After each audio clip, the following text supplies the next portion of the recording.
Assalamualaikum warahmatullahi wabarakatuh. Alhamdulillah, alhamdulillahirabbil alamin. Wassalatu wassalamu ala asyrafil anbiya wal mursalin wa ala alihi wa ashabihi ajmain wa ba'du.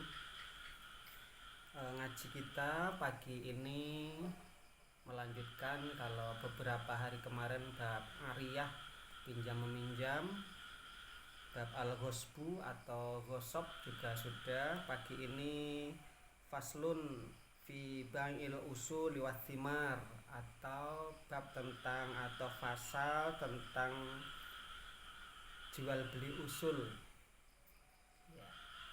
Bismillahirrahmanirrahim.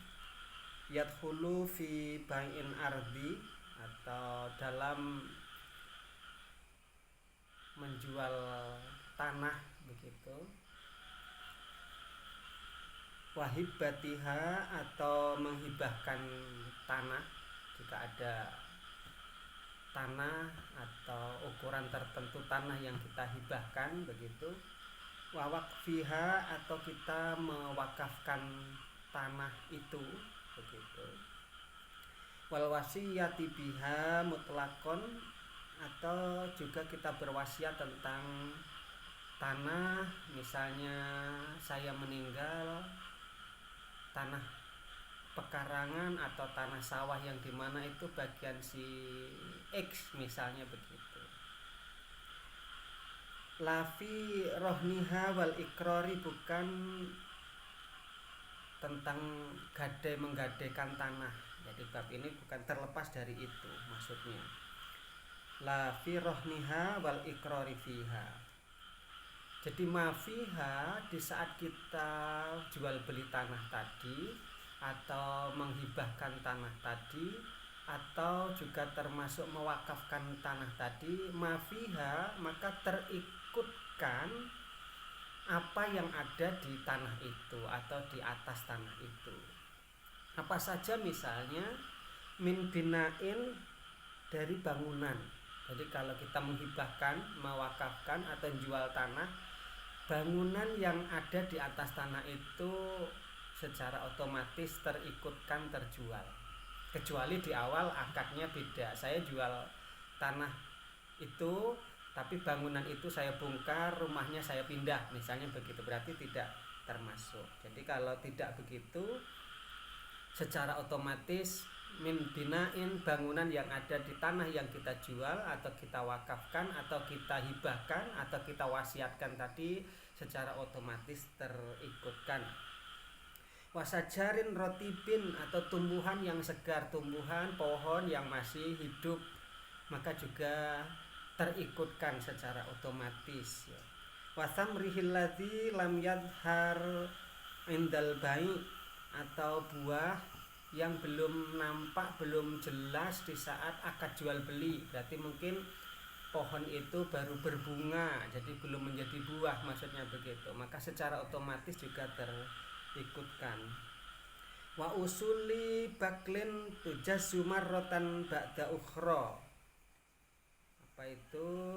Juga rempahan atau pohon atau tumbuhan yang dapat dipetik berulang kali. Jadi bukan hanya sekali petik gitu maksudnya. Contohnya kafisain. Kafisain itu mentimun misalnya, karena bisa dipanen berulang-ulang kali secara otomatis. Wayat bihin, ataupun juga semangka, itu contoh saja. Kecuali di awal, misalnya dalam memetik buah mentimun itu 20 kali dalam satu musim tanam misalnya, baru dipetik 10 kali. Nah pas akad jual beli tadi, tanaman mentimun saya atau tanaman semangka saya panen sampai habis terlebih dahulu. Nah kalau begitu lain ceritanya. Lama yukhadhu daf'atan kaburin wa fujlin, tidak terikutkan pepohonan yang hanya sekali panen. Nah, misalnya yang tanaman tumbuhan itu sekali panen secara otomatis tidak terikut, tidak secara otomatis ya. Li'annahu laisa lidawami wasabati, karena tanaman itu ditanam bukan untuk hidup terus menerus dan tumbuh terus menerus. Artinya sekali panen ya cukup, misalnya gandum misalnya begitu, atau kol, jadi tidak secara otomatis terikutkan. Fahuwa kal mankulati fiddari. Nah hukumnya yang tumbuhan atau pohon hanya panen sekali tadi dihukumi seperti barang yang bergerak. Misalnya kita jual rumah, jual tanah ya. Di situ ada rumahnya, tidak secara otomatis misalnya motor atau barang yang bisa bergerak bisa kita pindah itu secara otomatis langsung terikutkan motornya, tidak begitu. Itu sebagai contoh ya kajian kita.